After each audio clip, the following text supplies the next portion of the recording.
진교중 전 해군 해난구조대 대장 이경태 기자와 함께 이야기 나눠보도록 하겠습니다. 어서 오십시오. 안녕하십니까.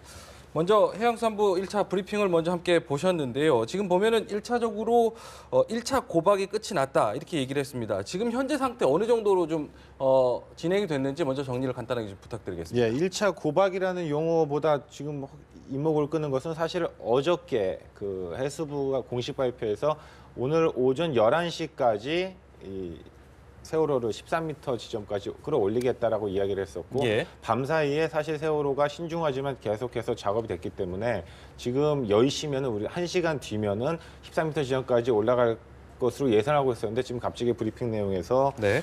오늘 오후 늦게 또는 저녁에나 돼야 13m 지점에 도착하겠다 이렇게 발표가 됐습니다. 그렇기 네. 때문에 뭐 유족들은 물론이고 듣는 이에 따라서는 가슴이 철렁한 그런 소식으로도 들릴 수 있는데 뭔가 문제가 생긴 것 아니냐. 갑자기 이렇게 굉장히 작업이 지연되는 이유가 무엇이냐 이렇게 되는데 그 내용에 대해서는 일단 그 바지선 와이어와 세월호 선체 간의 어떤 간섭 현상 때문에 지연이 되고 있다 이렇게 이야기를 했고요. 예. 결론부터 얘기하면 질의응답 마지막 부분에 향후 남은 공정도 까다롭긴 하지만 이전보다는 좀 수월하기 때문에 이렇게 14m 지점까지 올라가는 시점이 오늘 오전 당초 11시에서 오늘 저녁까지 연기된다 하더라도 예. 조심스럽지만 뭐 할 수 있다. 네. 해수부 아까 브리핑 내용을 제가 기억을 하고 있거든요. 예. 그렇기 때문에 좀 공정이 지연되고 있지만 아직까지는 큰 틀에서는 큰 문제가 없지 않느냐 이렇게 지금 판단하고 있습니다. 지금까지 해양수산부 브리핑 내용을 다시 한번 좀 정리를 해드리겠습니다. 기상 예측 기관으로 기상 예보의 파고가 0.4에서 1m 정도 되고 있다라고 얘기를 했습니다. 빔 기울어짐 현상에 대해서는 잠수사 투입을 해서 확인을 했고 기울어짐 20cm 이하여서 조정이 완료가 됐다라고 얘기를 했습니다. 24일까지 본 인양을 마무리할 계획이라고 밝혔고요. 당초 오늘 오전에 수면 13m 위까지 끌어올릴 예정이라고 했지만 여러 가지 사정이 좀 지체되면서 오늘 오후 늦게 이루어질 것으로 전망을 했습니다. 네, 현재까지는 세월호 선체 계속해서 조정을 하고 있는 작업 중이다라고 이야기를 했고요. 예. 또 선체와 제킹 바지선의 고정 작업은 마쳤다라는 이야기를 또 나눴습니다. 네. 자, 일단은 8,000톤에서 8,500톤의 무게로 측정이 되고 또 필요할 때는 환풍구 등에 정리하는 작업도 진행을 할 것이다라고 이야기가 나왔습니다. 또 선체 조사위 특별법도 21일 날 공표한 것을 시행하겠다라는 이야기까지 나왔습니다. 네, 현재까지 이제 작업 진행 내용을 좀 살펴보면 뭐 인양줄에 미치는 장력을 계산하는 작업을 계속해서 반복하고 있다 이렇게 브리핑을 했거든요. 이 장력 계속해서 반복하는 내용이 아무 중요한 변수가 되는 부분인가 봅니다. 어떤 내용인가 이거는? 그러니까 세월호를 들 때 우연의 33개, 좌연의 33개 줄로 해서 올리는데 네. 각 그 와이어에 미치는 장력을 균등하게 해야 됩니다. 예. 한쪽에 많이 장력이 미치면 절단이 되지 않습니까? 절단이 되면은 도미노 현상으로 다 절단이 되기 때문에 네네네. 요 장력을 각 객에 66가닥의 와이어에 미치는 장력을 정확하게 배분하겠다 그 얘기고요. 조금 전에 그 해수부에서 발표한 그 간섭 현상, 그러니까 와이어가 세월호하고 바지선하고 간섭 현상이라는 것은 지금 세월호를 들 때 바지선이 안쪽으로 기울여 있지 않습니까? 무게를 네네. 잡기 때문에. 그러면 세월호하고 이 바지선하고 닿지 않습니까? 네. 닿으면은 그 안에 와이어가 끼죠. 예. 끼면 충격을 가기 때문에 이 간섭 현상을 없앤다는 것은 바지선을 똑같이 평행을 잡아줘야 됩니다. 네. 그래서 반대쪽에는 물을 넣고 세월호를 잡고 있는 그 쪽에는 물을 빼고 해서 세월호를 드는 바지선이 좌우가 완전히 수평이 되도록 균형을 맞춰야 되는 균형을 거예요. 맞추는 작업. 이걸 하면서 네. 서서히 올리겠다는 얘기거든요. 예. 네. 네. 상당히 좀 까다로운 작업으로 들리는데 일단은 예정 시간보다 그 13m 수면 위로 끌어올리는 거가 좀 늦어진다라는 브리핑 내용이 있지 않았습니까? 네. 이 부분은 왜 그럴 거라고 좀 예, 그러니까 이 생각하시는지. 조정 작업을 끝내고 이제 올리는데 네. 지금 올린 그 시간을 보면은 시간당 3m씩 올렸습니다. 예. 시간당 3m씩 올렸기 때문에 지금 약 3m 올렸고 남아있는 게 10m 남아있거든요. 예. 그러니까 조정 작업이 끝나고 인양을 하면은 시간당 3m씩 올리면은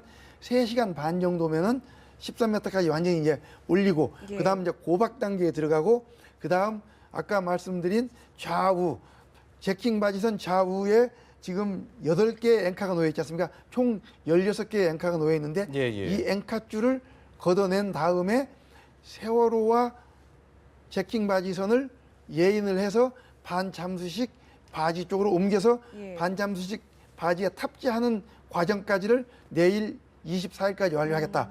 왜냐하면 내일 24일까지가 소족이고 네, 네. 이 작업이 완료가 되면은 이 공법은 성공한 공법이고 세월호 인양은 성공했다라고 보는 겁니다.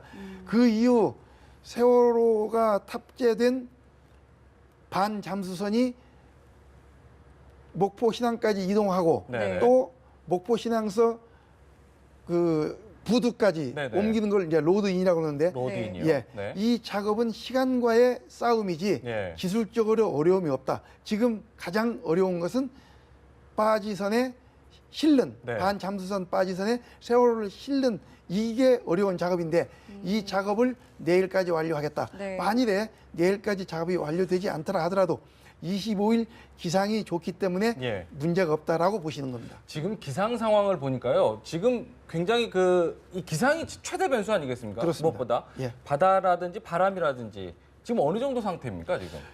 원래 이 세월호를 인양하는데 예. 가장 기본 조건은 파고 1m 이내, 풍속, 초속 10m 이내야 됩니다. 네. 이게 소조기가 4일인데 예. 4일 기간 동안에 3일이 맞아떨어져야 되는데 네. 네. 이렇게 좋은 기회가 맞아떨어지는 게 쉽지가 않습니다. 예. 근데 지금 3월 21일부터 24일까지가 소족인데 네. 예. 이 기간 동안 3일간 기상이 세월호를 인양하는 조건 안에 들어왔기 때문에 네네. 지금 작업을 시작하는데 만일에 연장이 된다 하더라도 네. 25일도 기상 예보가 좋기 때문에 예. 네. 문제가 없다라고 보는 겁니다. 저는 걱정스러운 게 혹시라도 말씀하신 대로 굉장히 좀 어려운 고난이도 과정이 있기 때문에 이게 혹시라도 조금씩 지체돼서 날씨가 만약에 안 좋아지는 상황이 오게 된다면 이 상태에서 작업 진전이 어떻게 되는 건지 혹시 중단이 되고 어떻게 다시 이렇게 뭐 내려앉을 가능성이라든지 이런 가능성까지는 염두에 두지 않아도 되는 건가요? 예, 내려놓지는 않고 계속 작업을 진행하는데 네. 단지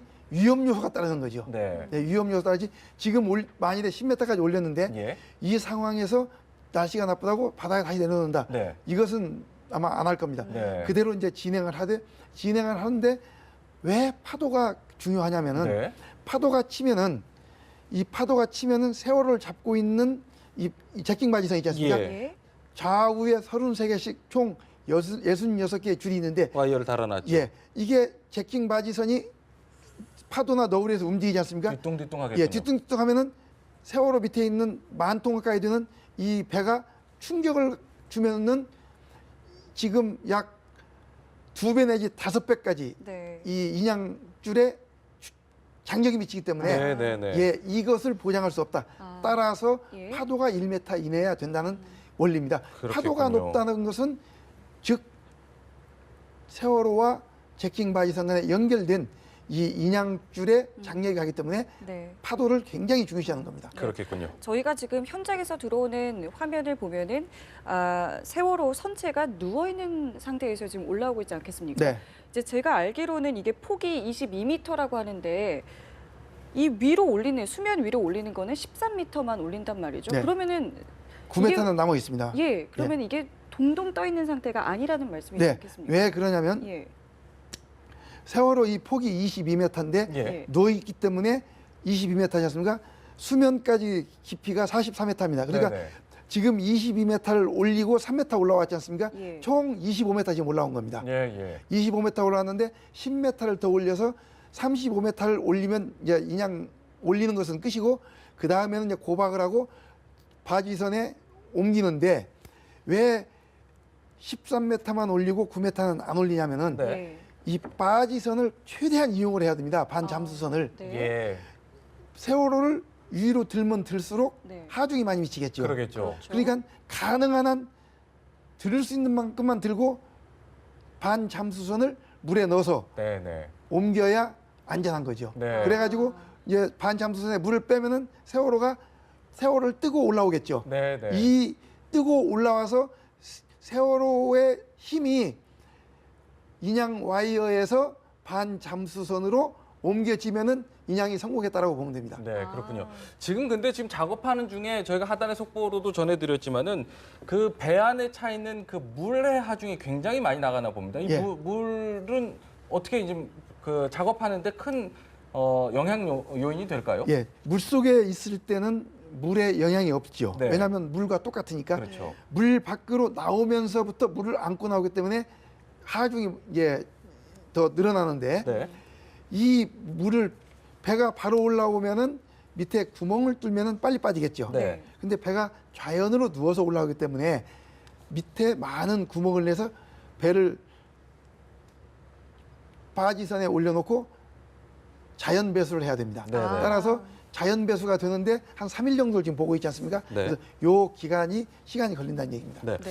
지금 저희가 오늘 뭐 새벽부터 좀 선체가 좀 일부 모습을 보이면서 저희가 현장에서 계속 중계를 보여드리긴 했는데 지금 화면 상태로 봐서는 선체를 그냥 봤을 때는 그 당초에 빠졌던 하얀색 페인트 색깔과 파란색 그 흙수선 밑에 이제 그 페인트도 보이는 것 같아요. 지금 3년 동안이나 좀 물속에 잠겨 있었기 때문에 선체 상태가 어떤지도 좀 많이 궁금해하실 것 같은데 어느 정도 좀 취재가 된 내용이 있을까요? 일단은 그 선체 자체의 부식 여부는 예. 이제 세월호가 완전히 인양이 되고 난 다음에 가장 중요한 변수가 될 것 같습니다. 네. 그래서 우리가 근본적인 질문을 던져야 될 것은 과연 우리가 3년이나 지난 시점에서 세월호를 왜 저렇게 힘들게 인양을 하느냐 이 부분 아니겠습니까? 그것은 결국은 배를 인양하는데 그치지 않고 아직 9명의 미습자가 저 배 안에 남아 있다라는 그 의미를 국가가 잊지 않고 있다라는 상징적인 어떤 그런 것을 보여주는 그런 것이기 때문에 네. 그것을 하기 위해서는 일단 기본적으로는 배가 부식이 되면 안 되겠죠. 배가 부식이 된다면 탐색하는 데도 굉장히 위험할 것이고 또 훼손이 돼가지고 그런 것들이 있기 때문에 그래서 네. 지금 세월호의 부식 여부는 향후에 지금 우리가 이렇게 노력을 해가지고 인양을 했음에도 불구하고 상상하기 싫지만 그 부식 상태가 만약에 심각하다라고 한다면 이렇게 조금 한 노력에 비해서 어떤 결실을 잘 맺지 못할 그런 관계가 있는데 예. 지금 세월호의 상태는 보면은 그 3년 정도 된 어떤 그 부식의 상태에 비하면은 물론 지금 그 세월호 글씨라든지 이런 것들을 잘 보이지 않고 있는 예. 것 같기는 네네. 한데 말이죠. 대다수의 전문가들은 사실상 완전한 어떤 흉물 상태로 배가 올라오지 않을까라고 예측들을 많이 하셨었는데 예. 저희가 그런 지금 화면을 것들에 비하면 나눠서 좀, 보여드리고 예. 있는데요. 이제 화면 조금 전에 상단에 있었던 있는 예. 상단에 있는 게 사고 당일에 그렇죠. 예. 선체 모습이고 그 아래 모습이 지금 오늘 오전 중에 지금 포착된 사진이고요. 예, 화면 지금 왼쪽에 보이는 거는 오늘 새벽에 찍힌 장면이고 네. 조금 전에 조금 전에 있었던 그 장면이죠? 오른쪽 모습이 네네. 이제 저희가 원래 알고 있었던 세월호의 모습인데 네네. 그 겉표면만 봐도 좀 상당히 좀 부식이 된 모습은 그렇습니다. 있었죠. 네, 지금 보시면요. 지금 대장님 이 정도로 사실 뭐 여러 가지 이제 변수들을 짚어주셨지만 선체의 상태도 얼마나 부식이 됐는지 여부도 인양하는데 중요한 변수가 되지 않을까요? 네, 지금 한 3년 됐는데요. 네, 선체를 인양하는데 외파는 특별한 문제가 없다. 네, 단 선체 내부에 네. 개조를 하면서 샌드위치 판넬로 많이 바꿔놨습니다. 따라서 아 운항 당시에요. 네, 그래서 네. 잠수사가 희생자를 수습하는 과정에서도 많이 무너졌는데 그랬죠. 그 내부는 많이 무너졌을 훼손됐어요. 것이다. 네. 그러나 밖은 문제가 없다. 왜냐하면 세월호가 바닷속에 들어있을 때는 공기와 접촉이 적고 네. 그다음에 온도가 차갑고 그다음에 그 해수기 때문에 특별하게 많이 손상이나 부식 정도는 없을 거로 보고요. 소금물인데도요. 예. 아, 왜냐하면 공기와 접촉이 적기 때문에. 그랬군요. 그다음에 지금 세월호 선체에 보이는 그 검은 부분은 조개 껍질, 즉 아, 따개비라는 것들이 붙어 있는 거고요. 네. 특별하게 페인트가 묻어 있기 때문에 아. 네, 선체의 부식 정도는 그렇게 심하지 않을 것으로 보고 있습니다. 아, 그럼 그렇군요. 만약에 뭐 혹시라도 수색 과정에서 어떤 붕괴라던가 뭐 2차적으로 뭐 또 함몰 가능성 이런 부분도 그것은 상당한 그 위험성이 존재합니다. 아, 예. 그래서 아까 말씀하신 대로. 내부가 샌드위치 판넬로 되어 있기 때문에 예. 예. 그럼 그런 그렇겠군요. 부분에서도 저희가 좀 우려를 해야 할 것 같은데요. 다시 한번 거듭돼서 좀 상태를 좀 봐야 될 게 지금 말씀하신 대로 제킹 바지선에 일단 제킹 바지선으로 지탱을 하면서 끌어올려서 반 잠수선으로 옮기는 과정 그것도 굉장히 좀 중요하다 얘기하지 않으셨습니까? 네. 그 과정은 그러니까 절차적으로 한번 다시 한번 좀 설명을 좀 부탁을 드릴게요. 그러니까 꽤 올리는 데까지 오늘 오후고 내일 정도면 선체 13m까지 올라온다라고 얘기를 했는데 신항까지 아까 온보드라고 하셨나요? 온보드 예. 할 때까지는 2주 정도 그 이상의 시간이 걸릴 수도 있다라고 하는데 그 과정에 어떤 절차가 좀 필요한 건가요? 아, 이제 지금 세월호를 오늘 밤 늦게까지라도 13m까지 올리지 않습니까? 예. 올린 다음에는 이제 고박을 합니다. 네네. 왜 고박을 하냐면은 제킹 바지선 두 개 사이에 세월호가 있지 않습니까? 네. 이 배를 지금 반 잠수선이 안전지역에 지금 투매하고 있습니다. 예. 그럼 반 잠수선까지 이동을 해야 되지 않습니까? 네네. 이동할 때도 조류 방향을 고려해서 그러니까 즉 물이 들고 빠지는 것, 물이 들 때는 북쪽으로 들고 네. 빠질 때는 남쪽으로 빠집니다. 네네. 그래서 이 조류 방향과 또 제킹 바지선과 세월호가 지금 연결을 해서 고박, 2차 고박을 하지 않습니까? 예. 한 다음에는 이 제킹 바지선 좌우에 좌연에 8개 앵카, 네네. 오른쪽에 8개 앵카, 총 16개 앵카가 놓여 있는데 네. 이 앵카를 다 걷어야 됩니다. 예. 걷은 다음에 요것을 예인을 할 때 네. 네. 현측 예인을 할 건지 또는 앞에서 끌고 뒤에서 방향 조정을 해줄 건지는 그때 바람과 조류에 따라서 다를 겁니다. 아, 그럼 아직 결정된 사항은 아니겠군요. 상황을 봐서 달라지는 예, 거군요. 달라집니다. 네. 그 다음에 반 잠수선 있는 대로 이동을 해서 예. 반 잠수선에 탑재를 하고 예. 그 다음에 두 대의 제킹 바지선을 분리를 시킵니다. 네. 아, 분리를 시킨 다음에 제킹 바지선 분리가 끝나면 네. 반 잠수선에 세월호를 올려놓는 거죠. 올려서 뜨는 겁니다. 네네. 그러니까 세월호는 가만히 있고 음. 반 잠수선에 물을 빼면은 배가 올라오겠죠. 네. 반 잠수선이라는 것은 물을 넣으면 배가 가라앉고 네. 물을 빼면 뜨고 네. 그래서 물을 이제 넣어서 가라앉혀 놨지 않습니까? 네. 이제 세월호를 반 잠수선 안에 넣고 물을 빼면 뜨겠죠. 네. 즉 이 상태에서 뜹니다. 예. 뜨면은 이제 이것은 성공했다라고 보시면 됩니다. 예. 아. 이 작업이 끝나고 나서 여기서 뭘 하냐면 배수 작업을 합니다. 예. 그다음 세월호를 목포 신항까지 옮기기 위해서 이제 고박을 다시 하고 네네네. 그다음에 그게 다 끝나면 이제 반 잠수선이 자력으로 네네. 목포 신항까지 이동을 하고 목포 신항에 반 잠수선을 붙이고 예. 반 잠수선과 목포 신항 부두와 예. 높이를 맞춘 다음에 세월호를 육상으로 이동을 시킵니다. 네. 육상으로 이동시킨 다음에 방역을 하고 네. 그다음 방역이 끝난 다음에 1차 안전진단하고 네. 그다음에 실종자 탐색에 들어가겠습니다. 목포 신항으로 향한다고 했는데 저희는 이제 팽목항이 좀 익숙하거든요. 이 팽목항이 아니라 목포 신항으로 가는 이유가 있을까요? 팽목항에는 세월호를 안치할 만한 공간이 없습니다. 공간 자체가 없군요. 예. 아무리 가깝더라도. 예. 그러면요, 말씀하신 그 과정 중에서 지금도 물론 여러 가지 변수들이 떠오르는 과정에서 균형 잡고 와이어가 끊어지지 않도록 유지하는 것이 가장 중요하다라고 얘기하셨는데 그 긴 목포 신항까지 옮기는 과정에서 가장 중요한 변수, 가장 조심해야 될 단계라면 어떤 단계가 있을까요? 이 세월호를 올리는데 지뢰밭이 3군데가 있습니다. 네. 이 지뢰밭 3개를 통과해야 되는데 네. 첫째는 세월호를 안전하게 13m까지 띄우는 거. 네. 네. 13m까지 띄우고 오늘 오후 띄운 늦게까지 예, 결정이 되는. 그게 네. 1단계. 예. 이게 끝나면 난이도에서는 50%를 지났다고 보시면 됩니다. 그렇군요. 그다음 이 세월호를 반 잠수선이 있는 안전지대까지 옮기는 거. 네네. 그게 이제 2단계 고비고 세 단계는 옮겨놓은 다음에 예. 반 잠수선에 세월호를 집어넣어서 띄우는 방법. 네네. 요게 끝나면 세월호 이 인양 작업은 완료했다. 나머지는 인양 작업이 아니고 이제 이동 작업입니다. 그렇게 되겠군요. 네. 그런데요, 지금 보면은 대장님께서는 뭐 워낙 이제 이 해난 구조와 관련해서 전문가시니까 혹시 2010년도인가요? 그 저기 천안함과도 좀 비교를 해볼 수 있을까 싶어요. 좀 이 국민들은 이제 인양된 거를 경험이 많지 않다 보니까 천안함과 비교했을 때는 좀 같은 방식인가요? 다른 방식인가요? 다른 방식이죠. 네. 천안함은 지금 이 세월호를 최초의 상하이 살베이지가 할 때는 네. 세월호 안에 부력제를 집어넣고 예. 그러니까 세월호를 8,600톤으로 봤습니다. 네네. 물속에서 5,000톤의 부력제를 집어넣고 예. 3,600톤에 남는 힘은 크레인으로 들어서 플로팅 도크에 넣는 방식이었거든요. 예. 예. 마찬가지로 천안함 때는 천안함을 와이어나 체인으로 감아서 크레인으로 그냥 드는 방식을 썼는데 지금 이 제킹 기아로 드는 방식은 세월호 인양 작업을 할 때 세계 유수 업체들이 그러니까 1, 2, 3등 가는 유수 업체들이 기술을 제안을 했던 기술입니다. 네네. 그러니까 4개 업체, 상하이 살베이지까지 4개 업체 중에서 상하이 살베이지만 부력제와 크레인을 쓰는 방식이었고 네. 나머지 3개 업체는 제킹 기아로 이용해서 스트랜드 잭으로 감아 올리는 방식을 제안했거든요. 예. 네. 결국 상하이 살베이지가 작년 연말까지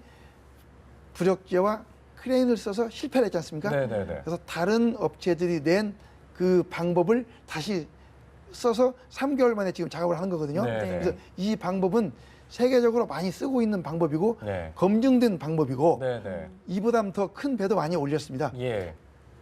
네. 1991년도에 네네.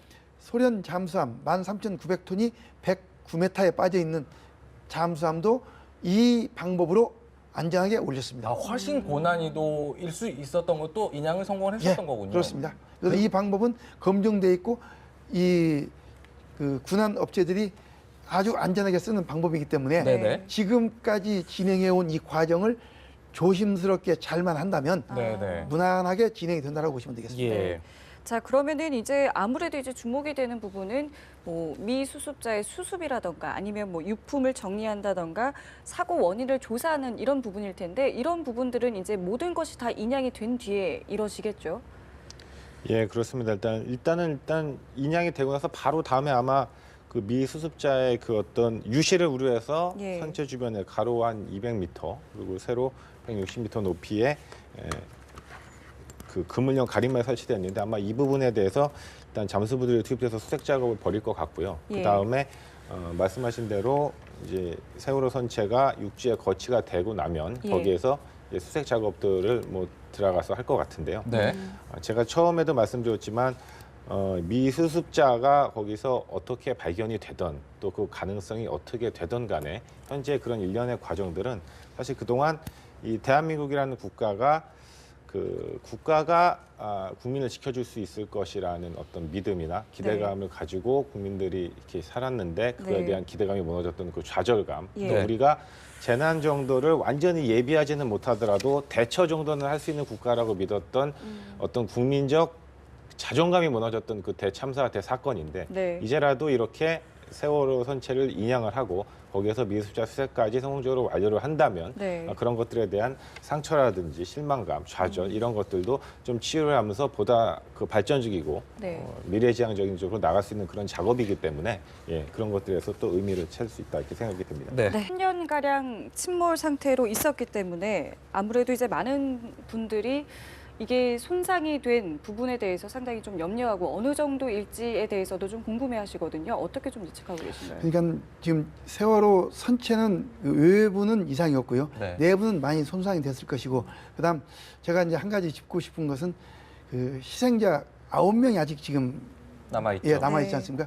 이게 아마 제가 볼 때는 제 개인 생각으로는 안에 있을 것이다. 왜 그러냐면 모든 사람들이 시간이 있었습니다. 그 세월호 안에 시간이 있었기 때문에 전부 다 구명의를 다 입을 시간이 있었고 예. 구명의를 입었다는 것은 밖에 나오거나 안에 있어도 다 뜹니다. 네네네. 예, 실종자가 생겼다 하더라도 다 떠서 다 구조가 가능하거든요. 네. 그래서 잘 인양이 돼서 9명의 희생자가 그 희생자 가족 품 안으로 돌아갈 수 있도록 안전한 작업이 이루어지기를 개인적으로 바라고 있습니다. 그런데 이제 선체에서 제일 걱정했던 게 유실 문제였었어요.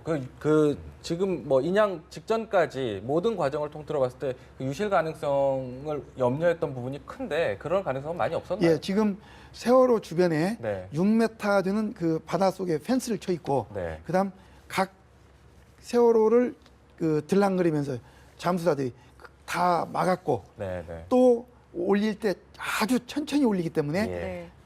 그 공기나 버블이 갑자기 올라오지 않고 예. 따라서 전혀 밖으로 유실물이 나오는 걸 지금 못 봤지 않습니까? 예, 예. 따라서 그대로 올렸기 때문에 또 올린 상태로 그대로 육상에 옮기기 때문에 희생자를 그 발견하는 데는 특별히 어려움이 없을 거다라고 개인적으로 판단합니다. 알겠습니다. 온전히 큰 과오 없이 좀 제대로 옮겨지기를 좀 기대하면서 저희가 추가적으로 진행되는 사항과 관련해서는 이어지는 뉴스에서 조금 더 다뤄보도록 하겠습니다. 오늘 말씀은 여기까지 듣겠습니다. 고맙습니다.